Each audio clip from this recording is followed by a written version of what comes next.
Hello, Professor. My name is Junwen Lin. Here is our EAC 594 final group presentations. Now I want to start it as a synopsis. Researchers has been making reading regarding the topic of whether the company should have a policy allowing employees to use their own degrees, and what if they should ban the from using their own degrees, and parade them with the rights owned by companies themselves. Two companies were picked from the specialty case. Their Internet and Blackstone analysis has been made regarding the pros and cons of BYOD and what are the potential measures of benefit the company itself to maximize. Instead, by set up a BYOD system that suits the special company and its work environment. Here is the introduction. The research purpose is studying two companies, Intel and Blackstone's BYOD policy. Problems and solutions are expected to be found in the end. We are also supposed to find methods to improve the company's current BYOD policy and provide a substitutable BYOD policy for the company. Our research has been done using the internet. We Google keywords and sought perils regarding BYOD policy and filter the key information in order to make programs in the report. We are able to find most of the information that we need, and we were able to give suggestions to the issues we facing. However, some detailed and updated information were hard to find as the information we found in query old, mostly from over 1 year ago. Most companies have precise writing policy regarding BYOD, whether they allow employees to bring their own degrees to work or not. However, our research is too specially aligned against the Internet and BYOD policy and applications at Intel and Blackstone. Blackstone's case and determined the pros and cons and make useful suggestions for the current BYOD policy. Now I want to pass the part to my teammate. Jiawei Liang. I'm here to discuss the research itself.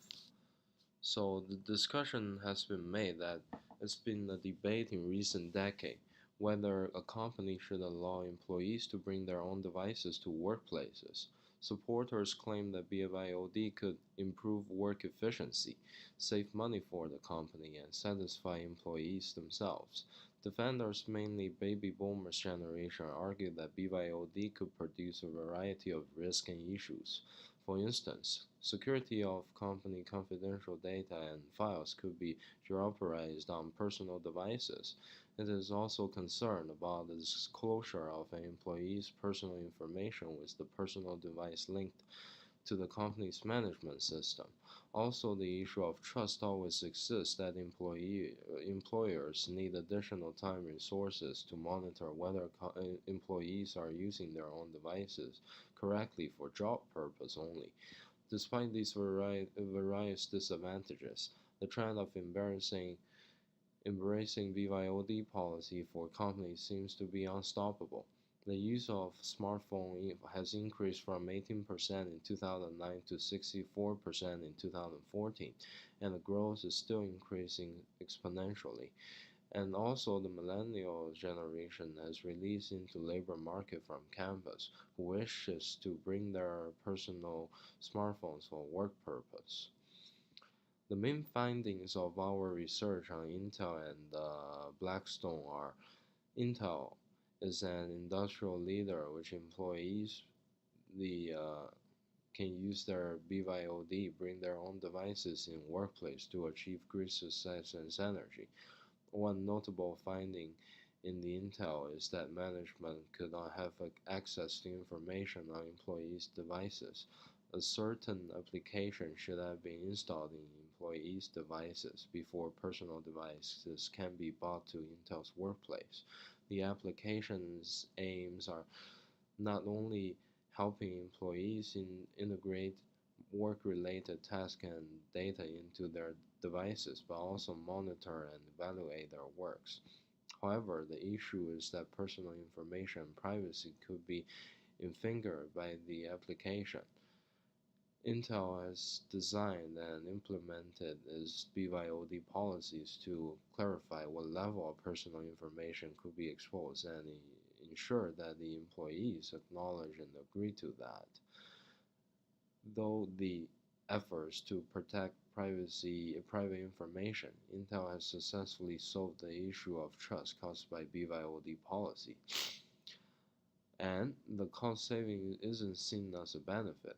Companies' regulations are considered as a primary barrier. On the other hand, Blackstone, instead of BYOD, Blackstone has their own BYO Apple device policy, which means that Blackstone employees can only bring their Apple devices to work, such as iPhone or iPad or MacBook. It is a controversial BYOD policy because employees without Apple devices could have to spend a portion of their own payroll to purchase an Apple device just for work. However, the policy comes with several significant benefits, such as a higher security level with Apple's more secure software and fewer compatible issues and lower cost. It is believed that by allowing only Apple devices, the security concern regarding BYOD policy has been partially eliminated. The macOS is known for better security due to less malware and virus targeting the macOS software itself, stated by Kaspersky.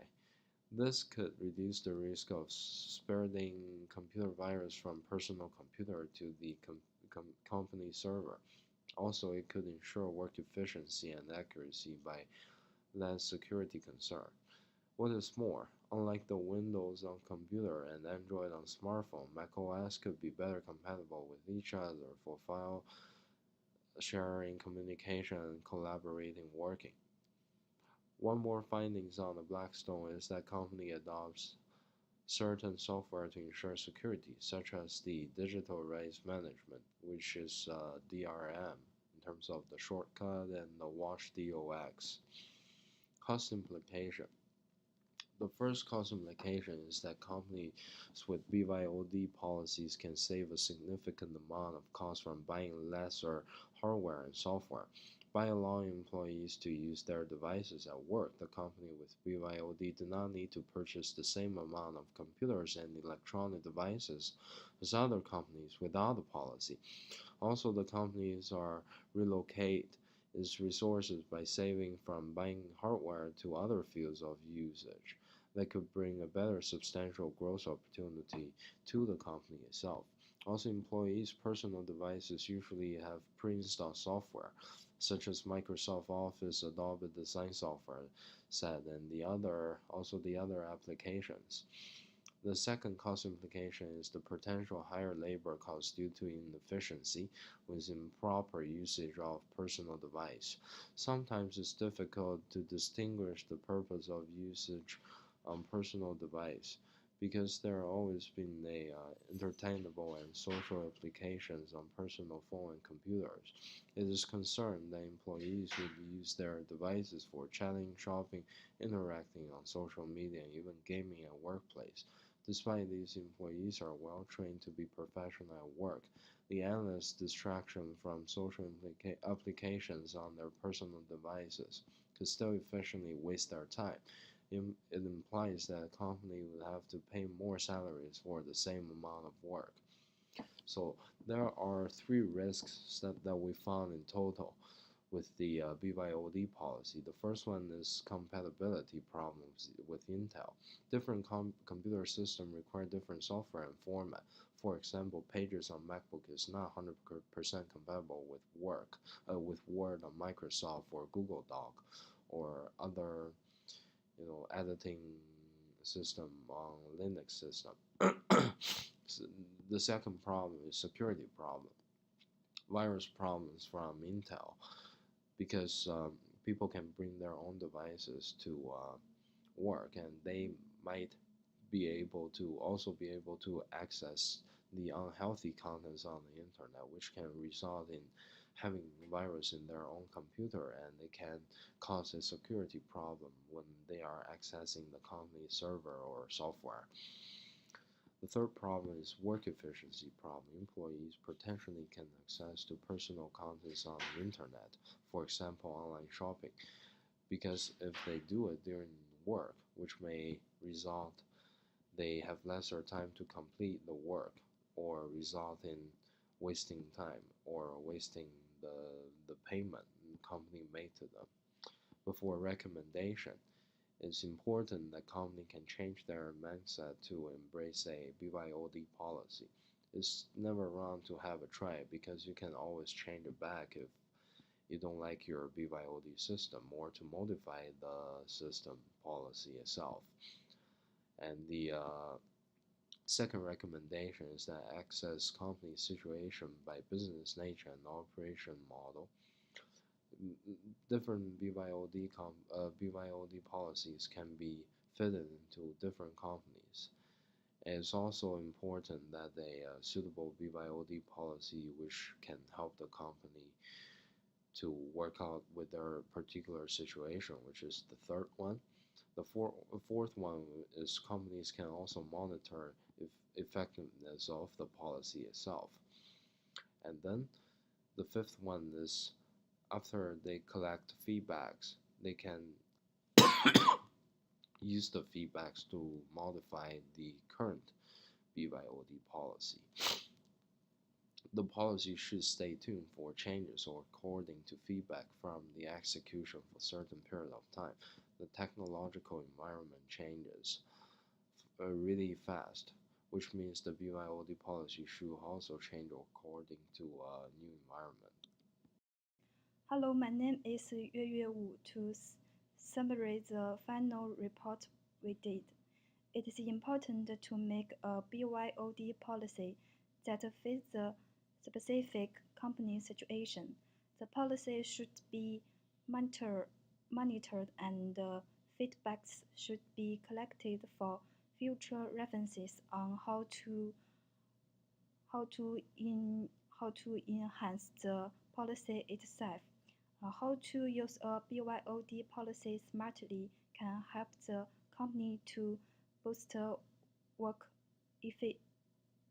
efficiency and provide the employers with a better working environment.